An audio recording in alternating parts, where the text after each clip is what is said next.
It looked like a hairy creature shaped like a human, with a hump on its back, standing upright on two legs. Beside that bizarre creature sat a lynx.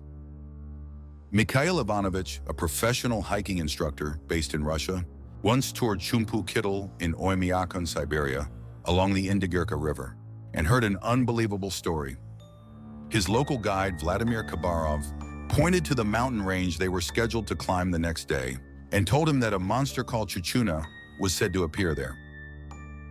People often claim that Chuchuna is nothing more than the natives mistaking a bear for a monster. But the witness in this case was actually a man from mainland Russia. According to Kabarov, back in the 1990s, a geological research team arrived in this area. Of the four-member team, 3 left to conduct surveys, while one young man stayed behind with a large hunting dog to guard the camp. As he waited for his colleagues to return, he saw across the stream what he thought was a local native, wearing furs and carrying a backpack, with a dog by his side. He called out loudly in greeting, but the figure gave no reply. Sensing something was wrong, the young man put on his glasses and realized it was no human at all, but a humanoid monster unlike anything he had ever seen. Panicking, he grabbed his rifle, hid inside the tent, and held his breath until the others returned. When they finally came back hours later, the team immediately aborted their mission and evacuated. The hunting dog, normally fearless enough to bark at bears, collapsed unconscious from sheer terror. Proof, they believed, that this was no ordinary bear, but something far more terrifying. Kabarov explained that among the locals, Chuchuna has long been considered a strange, monstrous being. Said to resemble a yeti, Chuchuna is well known among the native peoples living around the Verkhoyansk district and the Indigirka River. Despite the area being nearly the size of Great Britain, its harsh cold and rugged mountain ranges mean that as of 2023, only about 10,000 people live there. Among the Yakut people who have inhabited this land for generations, Chuchuna is said to possess unusual traits unlike any other creature. It not only uses tools but can skillfully wield weapons such as swords and bows. Some are said to grow as tall as 3 or even 4 meters, while others are shorter than an average human. They attack alone or in small groups of 3 to 4, raiding villages, which is why locals insist on traveling together for safety. With long disheveled hair and fur covering its body, Chuchuna is even said to speak its own language. Though incomprehensible to humans, witnesses insist it communicates with others of its kind. Combining high intelligence, cooperation, and strength many times greater than a human's, Chuchuna steals reindeer and food from villages, and sometimes kidnaps women, making it an object of fear.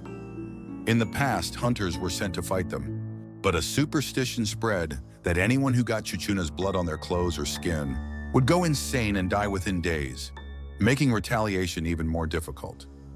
After the Russian conquest of Siberia in the 16th century, the Chuchuna-haunted region became part of Russian territory, and in 1922, after the establishment of the Yakut Autonomous Soviet Socialist Republic, a report about Chuchuna appeared in the newspaper Yakutia, causing a sensation. April 26, 1929, Yakutia.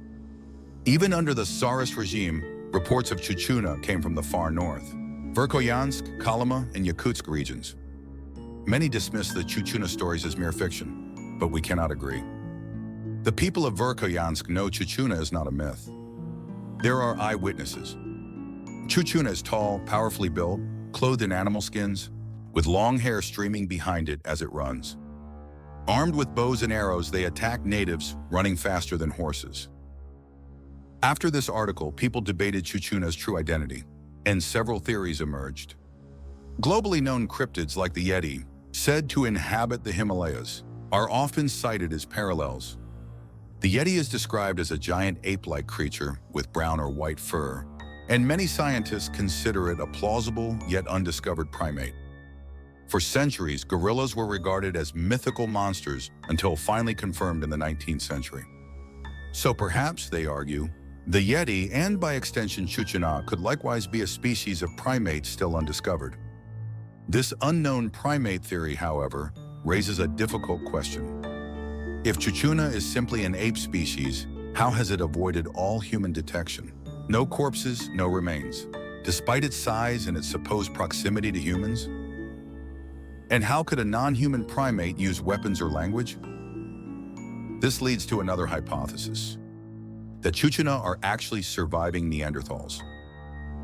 Neanderthals, who roamed Eurasia until about 40,000 years ago, were physically distinct from modern humans, with thick necks, broad rib cages, and strong bones giving them immense strength. Some researchers speculate that a small population might have survived, undetected in Siberia's remote wilderness, and that these survivors are what people call Chukchina. Given that Verkhoyansk is one of the coldest inhabited places on Earth, once recording temperatures as low as 67.8 degrees Celsius and almost untouched by humans, the idea of intelligent Neanderthals using the isolation to survive becomes plausible. This would explain their use of language, swords, and bows. Further support comes from studies showing that another archaic human species, the Denisovans, survived in New Guinea until just 14,500 years ago, proving that small groups of ancient humans could persist far longer than once believed. Still, the idea that Neanderthals evolved into fur-covered giants is seen as highly unlikely, and the absence of remains poses the same problem as the primate theory. Finally, a more realistic theory gained traction, that Chukchina stories may have originated from encounters with the Chukchi people. The Yakuts migrated to the Baikal region around the 6th century, later moving northward into Siberia after conflicts with the Mongol Empire in the 13th century. But even there, they faced danger. On the Chukchi Peninsula lived the fiercely warlike Chukchi tribe, who believed that death from illness or old age meant one's soul was stolen by an evil spirit called Keller. They believed it was a blessing for family or friends to kill a sick person before this could happen, so that the soul could be reborn as a healthy child. This extreme shamanistic belief made the Chukchi fearless warriors who did not fear death, and who considered outsiders who feared death to be inferior, soul-sold peoples. For centuries, they raided neighboring tribes, killing all the men and capturing the women to expand their population. With their large builds, ferocity, and willingness to die in combat, the Chukchi became figures of terror, seen as monsters by surrounding tribes. Some even believed that hunters who were stranded on drifting sea ice, considered already dead, would go mad and begin raiding villages in a frenzied state. Even when the Russian Empire sent armies with guns and cannons to exterminate them for walrus ivory, they were defeated so badly that a peace treaty had to be signed. Proof of their fearsome prowess. It's easy to imagine how such terrifying warriors, frothing with battle madness, could seem more like supernatural monsters than humans. Eventually, the fear of the Chukchi, combined with these frenzied raiders, may have morphed into the legend of Chukchina. Interestingly, even the Chukchi have legends of hairy giants called Rolgai. According to ethnographer Vladimir Bogoras, one tale tells of 3 brave Chukchi warriors pinning the giant Rolgai to the ground with stakes and ropes, and killing it with spears while it slept.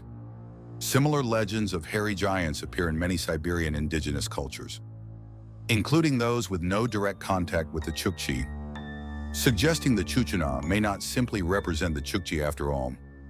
And so, despite countless theories, no explanation perfectly accounts for the hairy giant. Just what kind of being have the native peoples of Siberia feared for thousands of years? This was Midnight Journey.